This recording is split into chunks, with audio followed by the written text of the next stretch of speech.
What's up, everyone? Welcome back to the channel and welcome back to another video.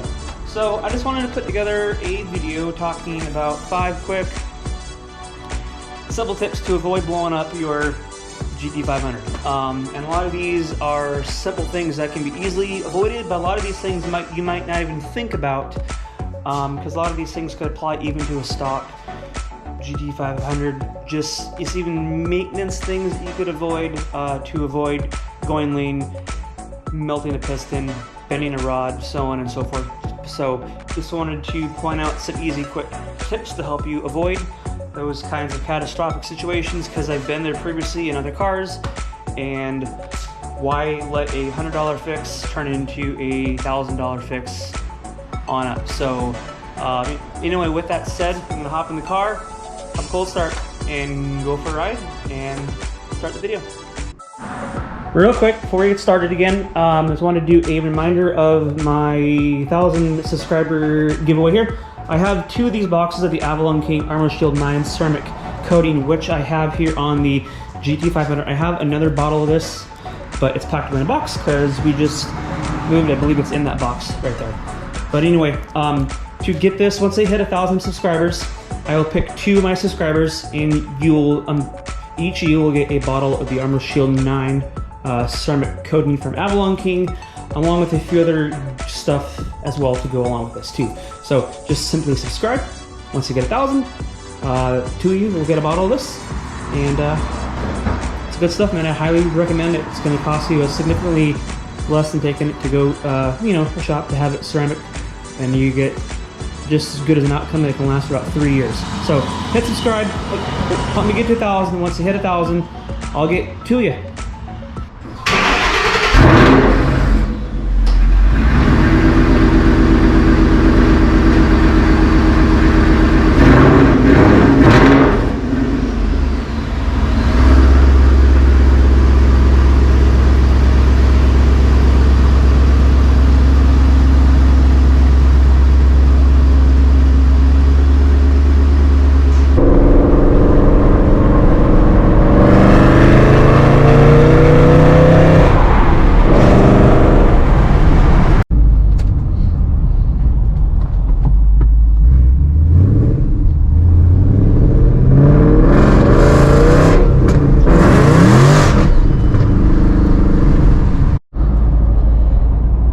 That was with traction control completely on at maybe half throttle. It's just about 60 outside, no traction whatsoever. So that was fun. All right, so down here at Texas Motor Speedway, which is just right down the, like maybe 2 miles from my house. It's just right down the highway, like 2 exits. So Speedway's right there, and then they got go-kart track right there, which I haven't gone on yet, but certain days of the week they're open. They're obviously not open right now, but I'm gonna definitely want to check that out here soon. So, but anyway, I just like coming here because it's just a big open parking lot and there's not a lot of events or any events whatsoever, and it's just a nice open area to film a video. Okay, so like I said, I just have 5 simple tips for anyone that is new to GT500s. And like I said, it's not specifically for GT500s, but I'm referencing the GT500, the S197 in particular, because obviously, that's what I have. But this applies to other boosted cars as well, and it could also apply to NA, because a lot of it is just avoidable maintenance, and then we have some other stuff too, which I'll go into that here also as well. Okay, so first and foremost, and this isn't in any kind of particular order because I believe all these are equally, or could be as equally as catastrophic, but I'm just going to start off here with the intercooler pump. If your intercooler pump isn't working, how you can tell that it's not working properly is as soon as the car is up to temp, if you just uncap this, and if it's not flowing and it's not bubbling, then you have a faulty intercooler pump. Having a faulty intercooler pump, you can cause heat soak. Heat soak can cause a lot of other issues. You can melt a piston, just a lot of things that you don't want to happen with a simple fix. I think they're right around $200. They're not that expensive. So something like that, if it's not working can save you thousands of dollars that can be completely avoidable. Just simple things like checking that if it's not flowing, get it repaired. Heat soak can cause a melted piston, among other issues, which is thousands of dollars of repairs. So to avoid all that, simple fix just by checking it, a couple $100 can save you thousands. Okay, secondly, which I think is equally as important as your intercooler pump, is check and test your alternator after you get the car. If your voltage is reading too low and you're at full throttle, and I think if you're at around, don't quote me on this, but I think if you're right around 9.5 to 10 volts at full throttle, you can lean out and you can melt a piston. It's not that hard. So to avoid all those situations, simply do like a maintenance check. Have it tested. Make sure the voltage isn't too low at idle. And I think if it's too low at idle, correct me if I'm wrong, but I think it's around 14 volts and full throttle, like I said, 9.5 to 10, and you're at that low at watt, you're gonna run into catastrophic issues. So simply have it tested. Have this tested. Simple, couple $100. If they have to be replaced, will save you thousands of dollars of headaches. Okay, and third, make sure you have a good tune on the car. If you're just picking up the car and if it has a tune on it, try to find out who tuned the car, what kind of tune's on it. Hopefully it has like a dyno sheet or some kind of history, so you know what you're stepping into. Or if you buy one stock, which is what I recommend, that way you're starting from scratch and you're putting it together yourself and you know everything that is on the car. Because that's what I did, completely stock. I started with a VMP tune with everything I have, comparing that to my current HPP tune, which is a shop out here in Texas. It was a difference of 40 additional rear wheel horsepower through HPP and over 100 foot-pounds of torque with the same modifications.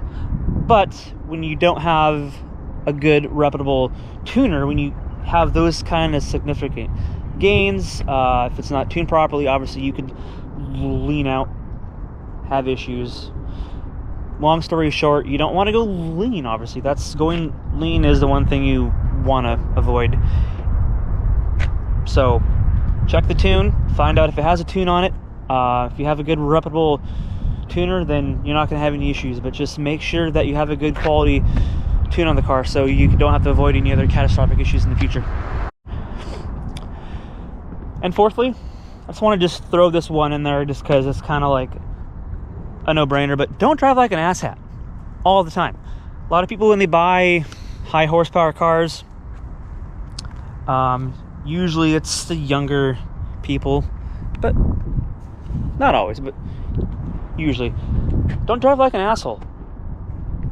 Consistent wear and tear like that on a car, it doesn't matter if it's stock, you're gonna fuck your shit up. Excuse me, but you drive like an asshat, you're gonna have issues. It just takes a lot of self-control. This thing, it's a blast. It's a lot of fun. Over 700 horsepower.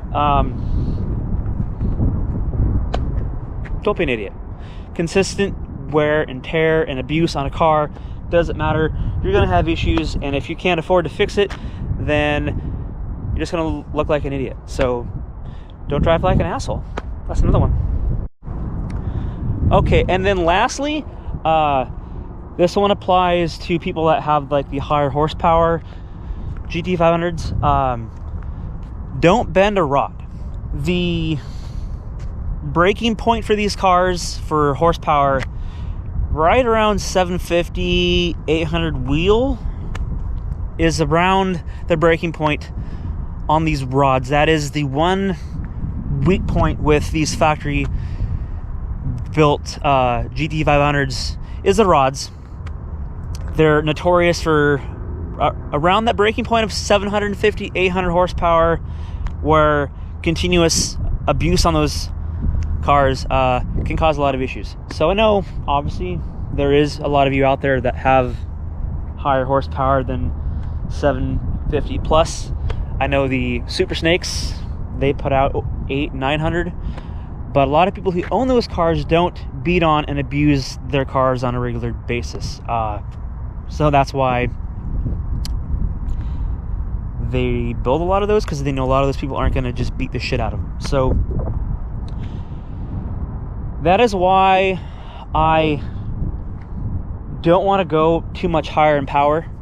Currently, I'm about 705 wheel, and that was on a hot day. I'm probably right now, on a day like today, I'd probably put down,